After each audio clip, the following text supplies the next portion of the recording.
अस्सलाम वालेकुम students.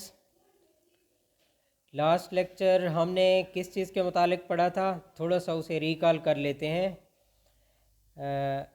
Present indefinite tense, present continuous tense, present perfect tense और present perfect continuous जो है इसको हमने पढ़ा था। और हर कैटेगरी में सिंपल सेंटेंस, उसका नेगेटिव सेंटेंस और उसका इंटेरोगेटिव सेंटेंस किस तरीके से बनाते हैं वो चीज़ भी हमने डिटेल के साथ पढ़ी थी। इसके अलावा जो है हमने नेगेटिव और इंटेरोगेटिव का फीचर अगर एक ही सेंटेंस में कंबाइन करना हो तो उसका मेथड भी हमने पढ़ा था। आज जो है हम पास्ट टेंस को जो है पढ़ने जा रहे हैं। पास्ट टेंस में भी उसी प्रेजेंट टेंस की तरह चार कैटेगरीज ही हैं इसकी, यानी पास्ट का इंडेफिनेट टेंस हम पढ़ेंगे, पास्ट कॉन्टीन्यूअस टेंस को पढ़ेंगे, पास्ट परफेक्ट टेंस पढ़ा जाएगा और पास्ट परफेक्ट कॉन्टीन्यूअस टेंस, यानी यही 4 कैटेगरीज हैं जो हर टेंस में पढ़ी जाती हैं। सबसे पहले हम स्टार्ट करने लगे हैं पास्ट इंडेफिनेट टेंस को। स्टूडेंट्स सबसे पहले वही तरीका है कि हमें 2 चीज़ों का पता होना चाहिए। एक तो ये कि उर्दू फ़िक्रे में पहचान का पता हो कि कौन सा टेंस पढ़ रहे हैं और उसमें से उसकी कैटेगरी क्या है, और दूसरे हमें ये पता होना चाहिए कि बेसिक इंग्लिश सेंटेंस का स्ट्रक्चर जो है वो क्या होता है। ये 2 बेसिक चीज़ें अगर हमें पता हों तो फिर हम अपनी ट्रांसलेशन और ट्रांसलेट करने का जो मेथड है उसको अच्छे तरीके से जो है कैरी आउट जो है आगे कर सकते हैं। सबसे पहले अगर हम पहचान देखें पास्ट इंडेफिनेट टेंस की, तो उर्दू फ़िक्रे में हमें 2 चीज़ों को देखना होगा। एक तो ये कि किसी काम का करना या होना जो है वो पाया जाए, और किस ज़माने में पाया जाए, गुज़रे हुए ज़माने में पाया जाए। ये गुज़रे हुए ज़माना जो है उर्दू में हमें किन अल्फाज से पहचान कराएगा कि गुज़रे हुए ज़माने में किसी काम का करना या होना पाया जा रहा है। था, थी, थे के अल्फाज होंगे, या फिर ता था, ती थी, ते थे के अल्फाज हो सकते हैं। या फिर एक और पहचान भी होती है कि जब था, थी, थे ना आ रहा हो तो फिर पास्ट टेंस कैसे होगा उर्दू फ़िक्रे में। उर्दू फ़िक्रे का इख्तिताम अलिफ पर होगा, उर्दू फ़िक्रे का इख्तिताम छोटी ये पर होगा और उर्दू फ़िक्रे का इख्तिताम बड़ी ये पर होगा। मिसाल के तौर पर उसने खाना खा लिया, अब ये भी पास्ट टेंस है, माजी गुजरा हुआ ज़माने को ज़ाहिर करता है, लेकिन फ़िक्र का इख्तिताम था पर नहीं हो रहा, सिर्फ अलिफ पर फ़िक्रा ख़त्म हो रहा है। उसने उन्होंने काम ख़त्म कर लिया, अलिफ पर ख़त्म हो रहा है।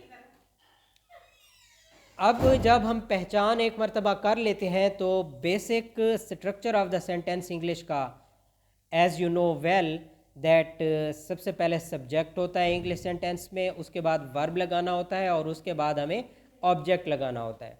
अब पास्ट इंडेफिनेट टेंस में सबसे पहले तो वही सब्जेक्ट का इंग्लिश में ट्रांसलेट करेंगे, सब्जेक्ट लगाने के बाद हमें वर्ब की फॉर्म लगानी होगी, लेकिन पास्ट चूँकि टेंस पर हम आ चुके हैं अब, तो वर्ब की पास्ट फॉर्म यानी जिसे हम second form of the verb कहते हैं उसको लगाया जाएगा, और लास्ट में जो है ऑब्जेक्ट का ट्रांसलेशन किया जाएगा। इस तरीके से हम सिंपल पास्ट इंडेफिनेट टेंस की ट्रांसलेशन कर लेते हैं। ये इसके सारे रूल्स हैं।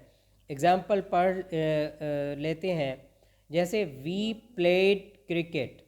अब वी जो है सब्जेक्ट है हमारे सेंटेंस का, प्लेड जो है वर्ब की सेकंड फॉर्म या पास्ट फॉर्म को ज़ाहिर करता है, और क्रिकेट जो है ऑब्जेक्ट है। इस तरीके से हमने क्या चीज़ बनाई है, पास्ट इंडेफिनेट टेंस का सेंटेंस जो है बनाया है।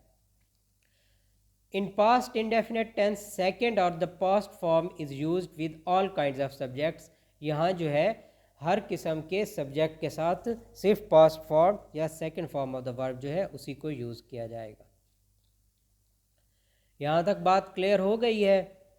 अगर कोई मसला हो, कोई कन्फ्यूजन हो, तो हम उसे दोबारा से जब रिकॉल करेंगे तो एक बार फिर सारे रूल्स को जो है रिवाइज करने की कोशिश करेंगे। अब पास्ट इंडेफिनेट टेंस में अगर हमने नेगेटिव्स बनाने हों या उनके इंटेरोगेटिव्स बनाने हों तो वो किस तरीके से करेंगे। सबसे पहले तो है नेगेटिव का हम स्ट्रक्चर ऑफ द सेंटेंस देख लेते हैं। जो सीक्वेंस होगा, सबसे पहले सब्जेक्ट के बाद हम फ़ौरन बाद नेगेटिव का फीचर ऐड करने के लिए पास्ट टेंस में डिड नॉट लगाते हैं, और उसके बाद जो है हम वर्ब की अब प्रेजेंट या first form of the verb इस्तेमाल की जाएगी, और लास्ट में जो है ऑब्जेक्ट इस्तेमाल किया जाएगा। अब यहाँ सवाल ये भी पैदा हो सकता है स्टूडेंट्स आपके जहन में कि पास्ट टेंस तो ये डिमांड करता है कि second form of the verb लगानी चाहिए या पास्ट फॉर्म होनी चाहिए, तो हमने यहाँ मेन वर्ब जो है उसकी प्रेजेंट फॉर्म उसके नेगेटिव में क्यों लगा रहे हैं?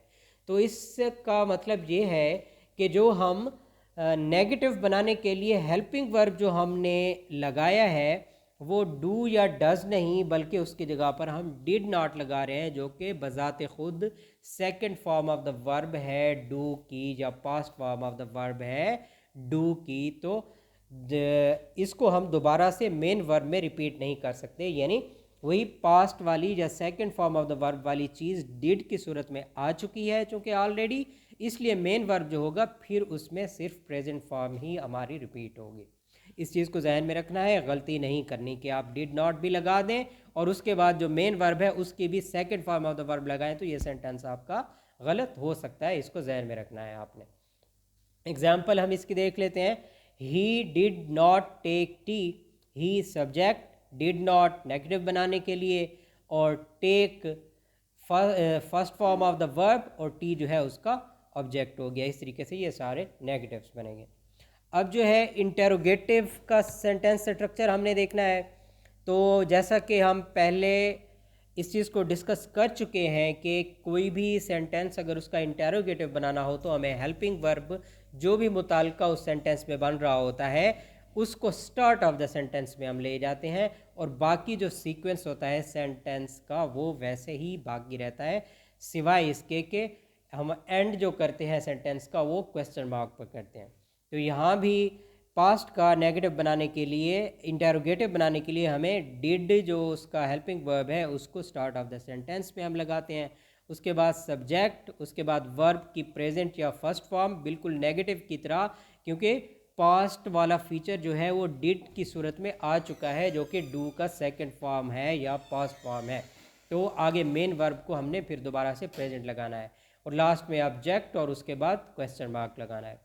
एग्जाम्पल इसकी देख लेते हैं। Did he take tea, did जो है start of the sentence, he subject, take जो है उसके बाद प्रेजेंट फॉर्म, और टी ऑब्जेक्ट हो गया सेंटेंस का, और क्वेश्चन मार्क पर इस फिक्रे का इख्तिताम करना है। अब हमारे पास सेंटेंस एक आ जाता है जिसमें हमने नेगेटिव और इंटेरोगेटिव दोनों फीचर्स जो है एक ही सेंटेंस में इकट्ठे करने हैं। तो उसके लिए हम क्या करते हैं, फिर वही इंटेरोगेटिव के फीचर के लिए helping verb start of the sentence यानी डिड, उसके बाद सब्जेक्ट, और सब्जेक्ट के फ़ौरन बाद लफ्ज़ नॉट जो कि नेगेटिव के फीचर को ऐड करने के लिए इस्तेमाल होगा, और उसके बाद वर्ब की प्रेजेंट फॉर्म या फर्स्ट फॉर्म, और लास्ट में ऑब्जेक्ट, और उसके फ़ौरन बाद जो है हमने क्वेश्चन मार्क पर इख्तिताम करना है। Example, did they not take tea, did for the sake of interrogation यानी helping verb start of the sentence, they subject हो गया, नॉट नेगेटिविटी के लिए, और टेक वर्ब की फॉर्म, और टी जो है ऑब्जेक्ट हो गया, और क्वेश्चन मार्क पर हम अपने सेंटेंस का इख्तिताम करते हैं। यहाँ तक जो है हमारा प्रेज पास्ट इनडेफिनेट टेंस उसके नेगेटिव और इंटेरोगेटिव के साथ जो है कंप्लीट हो जाता है। अब जो है स्टूडेंट्स, हम पास्ट टेंस की नेक्स्ट कैटेगरी जो है पास्ट कंटिन्यूअस जो है उसको स्टडी करते हैं। अब पास्ट कंटिन्यूअस टेंस जो है, जैसा कि कंटिन्यूअस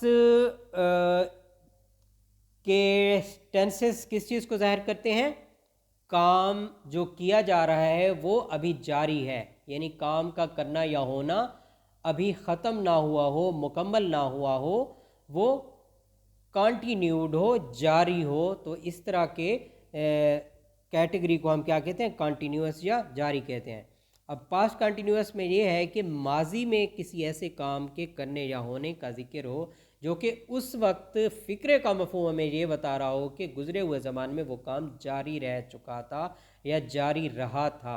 इस तरह के सेंटेंस को हम क्या कहते हैं, पास्ट कंटिन्यूअस कहते हैं। और उर्दू में पहचान क्या होती है, काम का करना या होना, और जारी रहने के लिए अल्फाज हम रहा था, रही थी, रहे थे वगैरह साथ में लगाते हैं। जब उर्दू में हमें पहचान हो जाती है तो फिर हम सेंटेंस के स्ट्रक्चर पर आ जाएंगे ताकि उसको हम ट्रांसलेट कर सकें।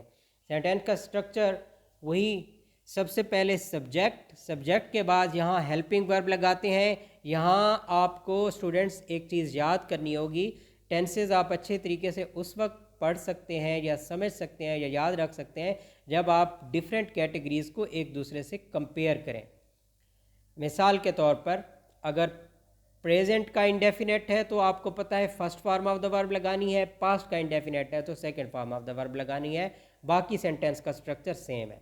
इसी तरह प्रेजेंट के कंटिन्यूअस में आपने पढ़ा था सब्जेक्ट के फ़ौरन बाद हेल्पिंग वर्ब लगाते हैं, पास्ट के कंटिन्यूअस में सब्जेक्ट के बाद फ़ौरन हेल्पिंग वर्ब अभी हम पढ़ रहे हैं।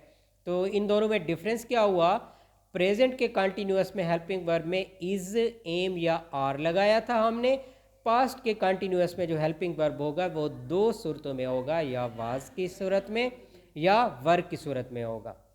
और उसके बाद प्रेजेंट के कंटिन्यूअस में भी हमने ये पढ़ा था कि वर्ब की जो मेन फॉर्म है वो किस हालत में आती है, आईएनजी का इजाफा उसके साथ करते हैं और लास्ट में ऑब्जेक्ट लगाते हैं। यहाँ भी वही चीज़ें, यानी सिर्फ डिफरेंस क्या हुआ प्रेजेंट के कंटिन्यूअस और पास्ट के कंटिन्यूअस में के सिर्फ हेल्पिंग वर्ब का डिफरेंस है, बाकी सारा सेंटेंस का स्ट्रक्चर उसी तरीके से है। एग्जाम्पल देख लेते हैं, he was flying the kite. अब ही सब्जेक्ट, वॉज जो है हेल्पिंग वर्ब जो कि पास्ट को जाहिर करने के लिए है, और फ्लाइंग, फ्लाई यानी वर्ब के साथ आईएनजी हमने अटैच कर दिया और उसके बाद द काइट हमारा क्या हो गया, ऑब्जेक्ट हो गया सेंटेंस का। नेगेटिव बनाना हो तो नेगेटिव बनाने के लिए सब्जेक्ट, सबसे पहले सब्जेक्ट के बाद हेल्पिंग वर्ब ऐड करेंगे, जो भी सब्जेक्ट के मुताबिक आएगा, वाज बनेगा तो वाज लगाएंगे, वर आ रहा होगा तो वर लगाएंगे, और हेल्पिंग वर्ब के फ़ौरन बाद अब हमने क्या लगाना है, नॉट लगाना है नेगेटिविटी को ऐड करने के लिए, और उसके बाद वर्ब की आईएनजी अटैच करते हुए या ING form of the verb, और उसके बाद ऑब्जेक्ट लगाना है। एग्जाम्पल इसकी देख लेते हैं, he was not flying the kite, यानी he subject, was helping verb, उसके हेल्पिंग वर्ब के फ़ौरन बाद नॉट, और उसके बाद ING form of the verb, और उसके बाद ऑब्जेक्ट। इंटेरोगेटिव या सवालिया फ़िक्रा बनाना है हमें, तो उसमें आपको पता है हर तरह के इंटेरोगेटिव में हेल्पिंग वर्ब जो है स्टार्ट ऑफ द सेंटेंस में आ जाते हैं, उसके बाद सब्जेक्ट, उसके बाद वर्ब, चूँकि कंटिन्यूअस हमारा टेंस चल रहा है तो ING form of the verb, और उसके बाद ऑब्जेक्ट, और फ़िक्रे का इख्तिताम क्वेश्चन मार्क पर हमने करना है। एग्जाम्पल देखें तो was he flying the kite, was हमारा हेल्पिंग वर्ब है जिसको हमने फ़िक्रे के बिल्कुल स्टार्ट में लगा दिया है, ही हमारा सब्जेक्ट, और उसके बाद ING form of the verb flying, और उसके बाद ऑब्जेक्ट और क्वेश्चन मार्क। अब एक ही सेंटेंस में नेगेटिव और इंटेरोगेटिव दोनों फीचर्स अगर कंबाइन करने हो तो सेंटेंस का स्ट्रक्चर वही हेल्पिंग वर्ब होगा, हेल्पिंग वर्ब के बाद सब्जेक्ट, और सब्जेक्ट के फ़ौरन बाद हमने नेगेटिव फीचर ऐड करने के लिए नॉट लगाना होगा, और उसके बाद हम क्या चीज़ लगाएंगे, ING form of the verb, और उसके बाद ऑब्जेक्ट। एग्जाम्पल को अगर देखें तो was he not flying the kite, was helping verb start of the sentence, he subject of the sentence, और उसके फ़ौरन बाद नेगेटिव के लिए नॉट लफ्ज़, और उसके बाद ING form of the verb, और उसके बाद ऑब्जेक्ट। और फ़िक्रे का इख्तिताम जो है वो हमने किस चीज़ में किया, क्वेश्चन मार्क की सूरत में हमने उसको कर दिया। अब जो है यहाँ तक हमारा आज का जो है लेक्चर ख़त्म हो जाता है, लेकिन स्टूडेंट्स हम दोबारा से इनको रिवाइज़ कर लेते हैं जो चीज़ें हमने पढ़ी हैं। हमने सबसे पहले पढ़ा है पास्ट इंडेफिनेट टेंस। तो पास्ट इंडेफिनेट टेंस में हमने क्या कहा था कि सब्जेक्ट का तर्जमा सबसे पहले करते हैं, और उसके बाद वर्ब की पास्ट या सेकंड फॉर्म लगाते हैं, और लास्ट में ऑब्जेक्ट लगाते हैं। और उसके बाद नेगेटिव या इंटेरोगेटिव बनाना है। नेगेटिव बनाने के लिए पास्ट इंडेफिनेट का डिड नॉट लगाते हैं हम, सब्जेक्ट के फ़ौरन बाद, लेकिन उसके बाद प्रेजेंट फॉर्म आनी चाहिए। और इस तरह इंटेरोगेटिव में डिड का लफ्ज़ जो है स्टार्ट ऑफ द सेंटेंस में, लेकिन आगे वर्ब की फॉर्म जो है वही प्रेजेंट फॉर्म होगी। और उसके बाद कंटिन्यूअस में सब सेंटेंस स्ट्रक्चर हमारा क्या बना था, सब्जेक्ट, उसके बाद हेल्पिंग वर्ब, लेकिन हेल्पिंग वर्ब पास्ट की वजह से वाज या वर होंगे, उसके बाद वर्ब की आईएनजी फॉर्म और ऑब्जेक्ट होगा। और नेगेटिव बनाने के लिए हमें सब्जेक्ट के बाद हेल्पिंग वर्ब के फ़ौरन बाद नॉट, फिर वर्ब की आईएनजी फॉर्म और ऑब्जेक्ट। और इंटेरोगेटिव में helping verb start of the sentence में, उसके बाद सब्जेक्ट, उसके बाद वर्ब की आईएनजी फॉर्म और ऑब्जेक्ट, और लास्ट में क्वेश्चन मार्क लगाना है। तो आपने इसको वीडियो लेक्चर को गौर से देखना है, बार बार हर कैटेगरीज़ को उसके एग्जाम्पल के साथ समझने की कोशिश करनी है। फिर भी अगर आपको कोई मसला हो तो वो आप दोबारा से, आपने चैनल जो है हमारा सब्सक्राइब किया होगा, अगर अभी तक नहीं किया तो सब्सक्राइब करें और अपने फ्रेंड्स सर्कल में भी इस यूट्यूब चैनल को सर्कुलेट करें ताकि और लोग भी इससे फ़ायदा उठा सकें। और कोई मसला हो तो कमेंट सेक्शन में उसे डाल दें, हम दोबारा से उसे पढ़ेंगे। अल्लाह हाफ़िज़, और नेक्स्ट लेक्चर का इंतज़ार कीजिएगा, नई वीडियो के साथ फ़ौरन आपके सामने हाज़िर होंगे।